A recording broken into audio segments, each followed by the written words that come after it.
Best varicose veins చికిత్సనే పొందండి. నొప్పి లేని చికిత్స కోసం సంప్రదించండి ఎవిస్ హాస్పిటల్. నమస్తే రమ్మగారు. నమస్తే జయ. రమ్మగారు, మనకి ఈ మాసంలో శివరాత్రి ఉంది. ఈ సందర్భంగా ఏదైనా శివాలయాల గురించి, ప్రత్యేకమైన శివాలయాల గురించి మాట్లాడుకుందామండి. అట్లా ఏదైనా ఒక ఆలయం గురించి. ప్రపంచంలో ఎక్కడా లేని విధంగా ఉన్న ఆలయాలు కొన్ని ఉన్నాయి జయ. మనకి మన భారతదేశంలోనే ప్రత్యేకమైన ఉన్నాయి. మనం పంచారామాలని, అవును, తర్వాత ఏమో పంచభూతలింగాలు, జ్యోతిర్లింగాలు, మనం ఇలా విశేషంగా చెప్పుకుంటామా. ఈ విశేషపు ఆలయాల్లో కూడా ఇంకా వేటికి సంబంధం లేనక్కడ కొత్తగా ఉండేది, డిఫరెంట్గా ఉన్నది, చాలా ప్రత్యేకమైన ఆలయాలు కూడా బోల్డ్ ఉన్నాయి. మనం తిరుపతి వెళ్ళామనుకో, కపిల తీర్థం వెళ్తాం. అవును, కపిల తీర్థం ఒక ఆలయం. కపిల తీర్థం సంగతి మళ్ళీ తిరుపతి ఆలయాల గురించి చెప్పినప్పుడు చెప్పాము అది. అవును, చెప్పుకున్నాం. అయితే ఈ తిరుపతి నుంచి మనం ముందుకి ప్రయాణం చేస్తే కాళహస్తి ఆ వైపుకి వెళ్తాం కదా. శ్రీకాళహస్తి కూడా మనం చెప్పుకున్నాం. ఎప్పుడూ చెప్పని పరశురామేశ్వర ఆలయం గురించి చెప్తాం. గుడిమల్లం పేరు చూడు. గుడిమల్లం అంటే గుడి పల్లం అట. అది గుడి పల్లం, అది మెల్లిగా మల్లంగా మారింది. పరశురామేశ్వర ఆలయం ఉంది. ప్రపంచంలో ఎక్కడా లేని విధమైనటువంటి శివలింగము, ప్రపంచంలో ఎక్కడా లేని లాంటి కట్టడము, చాలా ప్రత్యేకమైన విధానంగా కనపడే దేవాలయపు లోపల విధానము కూడా అన్నీ కొత్తగానే ఉంటాయి. గుడిమల్లంలో ఆర్కియాలజీ డిపార్ట్మెంట్ వాళ్ళ ఆధీనంలో ఉంది ఆలయం. చాలా పెద్దది, విశాలమైంది, బహుపురాతనమైనది. ఇంచుమించు 4-5 శతాబ్దాల నాటి దేవాలయంగా చెప్తారు దీన్ని. ఇందులో ఉన్న శివలింగం కూడా అత్యంత ప్రత్యేకమైనది. అసలు అలాంటి శివలింగం భూప్రపంచం మీద లేదు. ఆ శివలింగం బ్రౌన్ కలర్లో ఉంటుంది, గోధుమ రంగు రాయి. అది నిజానికి భూమి మీద దొరికే రాయి కాదట. అదేదైనా గ్రహశకలం అయి ఉండొచ్చు అన్న మాట కూడా వినపడుతుంది. అబ్బా, భూమి మీద దొరికే రాయి కాదు, పూర్తి రాయిగా కూడా ఉండదు. ఆ శివలింగపు పరిమాణము, విధానము, అంటే దాని రూపము కూడా కొత్తగా ఉంటాయి. అది ఎట్లా కనపడుతుంది? మానవ పురుషాంగాన్ని పోలి ఉంటుంది, పొడుగ్గా కనిపిస్తుంది. ఈ దాని మీద ఈ శివుడు నిలబడి ఉన్నట్టుగా ఒక ప్రతిమ కనపడుతూ ఉంటుంది. ఒక మరుగుజ్జు మీద, ఒక యక్షుడి మీద నిలబడి ఉన్నట్టుగా, పెద్ద పెద్ద కర్ణాభరణాలు ధరించి, ఒక గొర్రెని పట్టుకుని, ఒక గొడ్డల్ని పట్టుకుని నిలబడి ఉన్నటువంటి ఒక పురుష స్వరూపం ఆ శివలింగం మీద దర్శనమిస్తుంది. ఇది చాలా కొత్తగా ఉంటుంది. ఆలయపు ఆ కట్టుబడే చాలా ఎక్సలెంట్గా ఉంటుంది. ఎప్పుడో కట్టబడింది.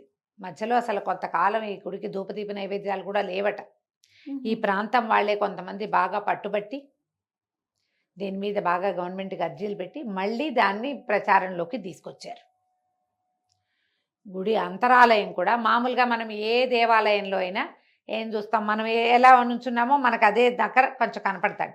శివలింగాలు కొన్ని కొద్దిగా కిందకున్నట్టుంటాయి.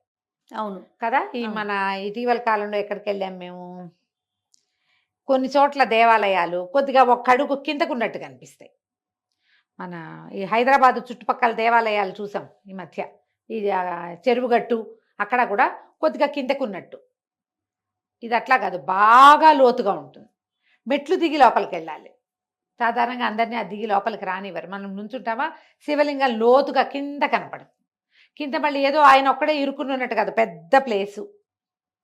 ఈ అర్చకుడు చక్కగా స్థిమితంగా నిలబడి చుట్టూతా ప్రదక్షిణ చేయడానికి అన్నిటికీ వీలుగా ఉన్నట్టే కనిపిస్తుంది మనకి. కింద నుంచి ఆ దేవాలయం మధ్యలో ఇట్లా నిట్టనిలోన నిలబడి ఉన్నటువంటి మానవ పురుషాంగాన్ని పోలి ఉన్నటువంటి శివలింగం కనపడుతుంది. దేవాలయము గజపృష్ఠాకారంలో కనిపిస్తుంది. ఈ మండపం అంతా మనకి గర్భాలయం. గజపృష్ఠం అంటే ఆ ఏనుగు తాలూకు వెనక భాగాన్ని పోలుంటుంది. ఎంత ప్రత్యేకంగా కనిపిస్తుందో గుడి.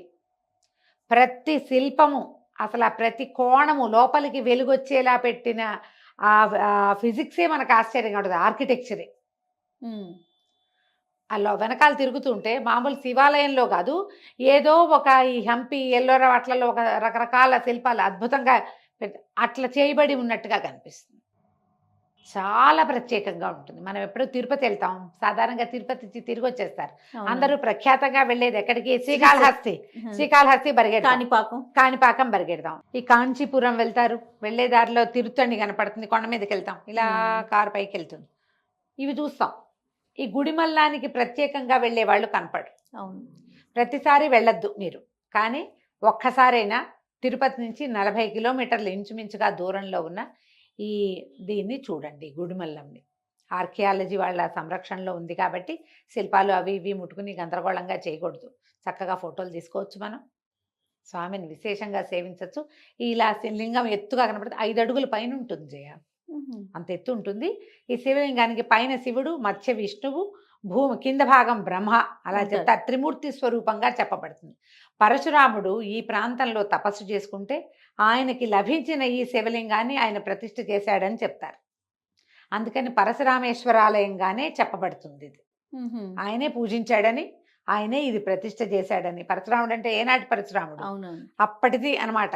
ఇది మొదట్లో దేవాలయం లేకుండా అట్లా ప్రతిష్ఠ చేసి ఉంటుందని, తర్వాత దీని చుట్టూతా దేవాలయం నిర్మింపబడిందని కూడా చెప్తారు. విశేషంగా ప్రత్యేకంగా అసలు మనం ఎక్కడా చూడని రకంగా మనకి కనపడుతుంది. గుళ్ళోకి వెళ్ళేటప్పటికి ఒక ఫీలింగ్ వస్తుంది జయ, చుట్టూతా తిరిగేటప్పుడు ఇంకో రకం భావన వస్తుంది, కొత్త దాంట్లోకి వెళ్తున్నట్టు. మన స్వామికి ఎదురుగుండా నిలబడ్డాక, ఆ పరమేశ్వరుడు ఆ లింగమూర్తికి ఎదురుగుండా నిలబడ్డాక అప్పుడు ఏమవుతుంది, మనం ఎక్కడికో వెళ్ళిపోతాం. మనం ఎప్పుడు చూడలేదే ఇట్లా, అవును, ఈయనేమిటి ఇట్లా ఉన్నాడు అలా అనిపిస్తుంది. ఒక దీని మీద మరుగుజ్జాకారంలోని ఒక యక్షుడి మీద నిలబడ్డట్టుగా కనపడతాడు ఆ శివుడు. తలకున్న ఆభరణ, పైగా ఆ ప్రతిమ కనపడుతుంది కదా, శివమూర్తి కనిపిస్తుంటుందా, ఆయన ఒక పంచ కట్టుకున్నట్టుగా కూడా కనిపిస్తుంది. ఆ పెద్ద పెద్ద కుండలాలు కనపడతాయి. ప్రపంచంలో ఎక్కడా లేదు, ఎక్కడా లేదు. ఆ రాయి లేదు, ఆ స్వరూపము లేదు, మొత్తం ప్రత్యేకంగా ఉంటుంది. ఈ గుడి తాలూకు కన్స్ట్రక్షన్ కూడా ఎక్కడా లేదు.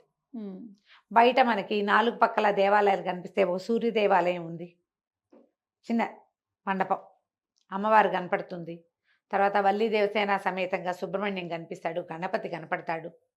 ఈ 4 ఎట్లా ఉంటాయి తెలుసా, మనకి మామూలుగా ఆరాధనా క్రమంలో శివ పంచాయతనం, విష్ణు పంచాయతనం, శక్తి పంచాయతనం అని 3 రకాలు. ఏ దైవానికి సంబంధించిన పంచాయతనం అయితే ఆయన మధ్యలో ఉంటాడు, శివుడు కానీ, విష్ణువు కానీ, శక్తి కానీ. మిగిలిన 4 ఎవరెవరు? విష్ణువు, గణపతి, సూర్యుడు, శక్తి, 4. వీళ్ళు 4 పక్కలా ఉంటారు. అట్లా కనిపిస్తుంది ప్రత్యేకంగా. ఇక్కడ మనకి 4 పక్కలా ఉన్నట్టుగా కనిపిస్తారు. ఎంత విశేషంగా ఉంటుందో గుడి. బయట ఒక పెద్ద ఆంబోతుని కట్టేశారు మేము వెళ్ళినప్పుడు. ఎంత పెద్ద ఆంబోతో, ఆంబోతుకి ఏమైనా గడ్డి పెట్టండి, అది పెట్టండి అని చెప్పారు. వాకిట్లో కనపడుతుంది. ఆంబోతుని ఏదైనా సేవించుకోండి, ఓ దండం పెట్టుకోండి. చాలా పెద్ద ప్రాకారము, అది పెద్ద ఏరియా, చూసి తీరాలి. ఈ ఆర్కియాలజీ మీద, పురాతన శిల్పాల మీద, పురాతన కట్టడాల మీద ఆసక్తి కలిగిన పిల్లలు ఉంటే వాళ్ళని తప్పకుండా తీసుకెళ్ళండి. చాలా విశేషంగా కనిపిస్తుంది. చూడవలసిన దర్శనాలలో ఈ గుడిమల్లం ఒకటి. తప్పకుండా రమ్మ గారు. నమస్తే. నమస్తే జయ.